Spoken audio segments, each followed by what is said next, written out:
What's up, everyone? Tera Roberts here with 444, and we are talking players to cut for Week 12. If you need to get a win right now, you might have to make some difficult choices with your roster. I'm going to give you some players that you can cut right now to make room for streaming options that will get you a win this week. Before we get started, remember to like this video and subscribe. And if you want more fantasy insights and tips, head over to 444.com/plans and sign up for a subscription today. And exclusively for our YouTube audience, use promo code YouTube at checkout to save 25%.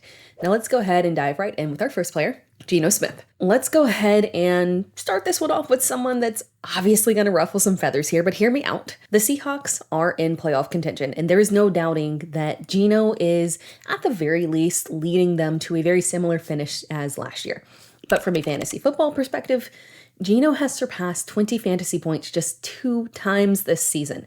Those 2 instances came against Detroit, a defense that is actually known to give up volume just literally because opposing teams are forced to put up volume to keep up with their offense, and Washington, a team that was just lit up by Tommy DeVito. Geno is QB 19 in total points and QB 23 in average points per game through Week 11 before the Monday night game, which shouldn't really affect his position at all, so let's just call it what it is. Geno Smith is a low-end QB2 that fantasy managers continue to trot out, hoping that they're going to hit on that 2022 magic. And unfortunately, I just don't think that that magic exists anymore. Geno's upcoming schedule is San Francisco, Dallas, and San Francisco.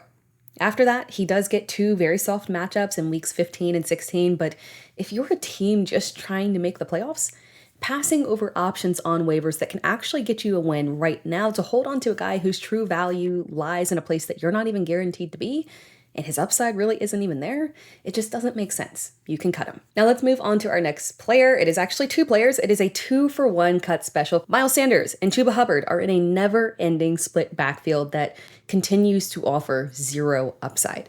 In most situations, we don't mind holding on to committee backs because ultimately they are strong handcuffs if one of the backs go down. The other ends up falling into a significant workload. But the problem is that we've already gotten a preview of what this backfield looks like with just one back as the solo back, and it is incredibly underwhelming. Chuba Hubbard saw the bulk of work weeks 6 through 9, and his best performance came against Miami. But outside of that game, the floor has been about 5 fantasy points, and the ceiling is about 10 fantasy points. Now Miles Sanders is back into the mix, splitting carries. In Week 11, Chuba had 10 carries for 57 yards and a total of 8.5 fantasy points. Sanders had 11 carries for 50 yards and a total of 6.2 fantasy points. They had nearly identical snaps. And those fantasy points check out for where the ultimate upside of this backfield really is. A total of around 10 fantasy points split between 2 guys. That's not going to cut it. And the road ahead doesn't get any better. Carolina faces Tennessee, Tampa Bay, New Orleans, all strong run defenses in terms of limiting fantasy production. Neither one of these guys should be in your starting lineup unless one of them goes down with an injury. And even then, the value is just very limited. If you need a win right now, you don't have time to wait for one of them to have an injury. Cut your losses if you are looking to add a player that will actually give you upside this week. Moving on to the next player, it is Darrell Henderson. There's honestly not a ton of justification that needs to happen with this one, but it is perfectly fine and very reasonable to let Darrell Henderson float gently back to waivers. Henderson has been admirable filling in for Kyren Williams, but that's just it. He was a desperation fill-in because there was literally no other option. On top of that, it's very possible that he is not actually even the handcuff here for Kyren Williams when he returns, which is expected to be this week. After getting 18 carries in his first game in Week 7, Henderson's workload has steadily declined week after week as Royce Freeman continues to cut into his opportunities.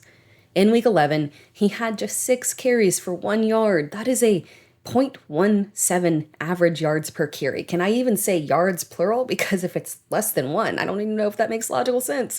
That's how bad it was. His day was literally saved by 1 touchdown and 4 receptions. We may get a week of the Rams easing Williams back into action, but again, it is likely Freeman who would be the support for Williams.